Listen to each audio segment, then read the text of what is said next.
Strengthening Faith 18. In a divine narration found in Sunan an-Nasai, number 2219, the Holy Prophet Muhammad, peace and blessings be upon him, advised that all righteous deeds people perform are for themselves except for fasting, as this is for Allah the Exalted, and He shall reward it directly. This narration indicates the uniqueness of fasting. One of the reasons it is described in this manner is because all other righteous deeds are visible to people, such as the prayer, or they are between people, such as secret charity. Whereas, fasting is a unique righteous deed, as others cannot know someone is fasting by only observing them. In addition, fasting is a righteous deed which puts a lock on every aspect of oneself. Meaning, a person who fasts correctly will be prevented from committing verbal and physical sins, such as looking at and hearing unlawful things. This is also achieved through the prayer, but the prayer is only performed for a short time and is visible to others, whereas fasting occurs throughout the day and is invisible to others. Chapter 29 Al-Ankabut, verse 45. Indeed, prayer prohibits immorality and wrongdoing. It is clear from the following verse a person who does not complete the obligatory fasts without a valid reason will not be a true believer, as the two have been directly connected. Chapter 2 Al-Baqarah, verse 183. O you who have believed, decreed upon you is fasting as it was decreed upon those before you that you may become righteous. In fact, the Holy Prophet Muhammad, peace and blessings be upon him, has warned in a narration found in Jami'a at-Tirmidhi, number 723, that if a Muslim does not complete a single obligatory fast without a valid reason, they cannot make up for the reward and blessings lost, even if they fasted every day for their entire life. In addition, as indicated by the verse quoted earlier, fasting correctly leads to piety. Meaning, simply starving during the day does not lead to piety, but paying extra attention to abstaining from sins and performing righteous deeds during the fast will lead to piety. It is why a narration found in Jami'a at-Tirmidhi, number 707, warns that a fast will not be significant if one does not abstain from speaking and acting on falsehood.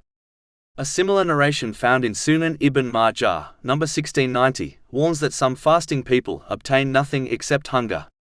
When one becomes more aware and careful in obeying Allah, the Exalted, while they are fasting, this habit will eventually affect them, so they behave in a similar way even when they are not fasting.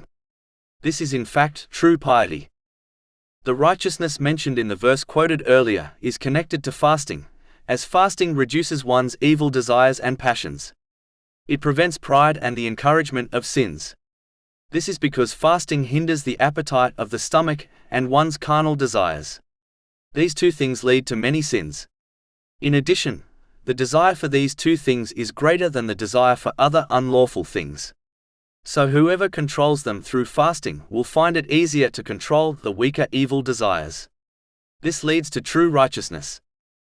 As briefly indicated earlier, there are different levels of fasting.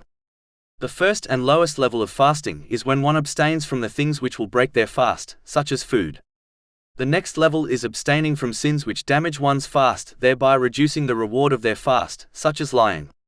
This has been indicated in a narration found in Sunan an-Nasai, number 2235. Fasting which involves each member of the body is the next level. This is when each body part fasts from sins, for example, the eyes from looking at the unlawful, the ears from listening to the unlawful, and so on. The next level is when one behaves in this manner, even when they are not fasting.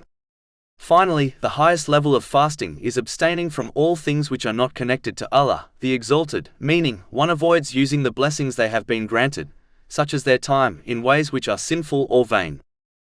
A Muslim should also fast inwardly as their body fasts outwardly by abstaining from sinful or vain thoughts. They should fast from persisting on their own plans in respect to their desires, and try to concentrate on fulfilling their duties and responsibilities.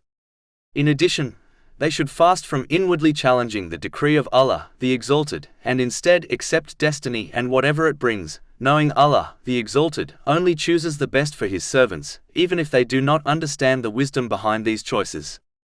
Chapter 2 Al-Baqarah, verse 216. But perhaps you hate a thing and it is good for you, and perhaps you love a thing and it is bad for you. And Allah knows while you know not. Finally, a Muslim should aim for the highest reward by keeping their fast a secret, and not inform others if it is avoidable, as informing others unnecessarily leads to a loss of reward, as it is an aspect of showing off.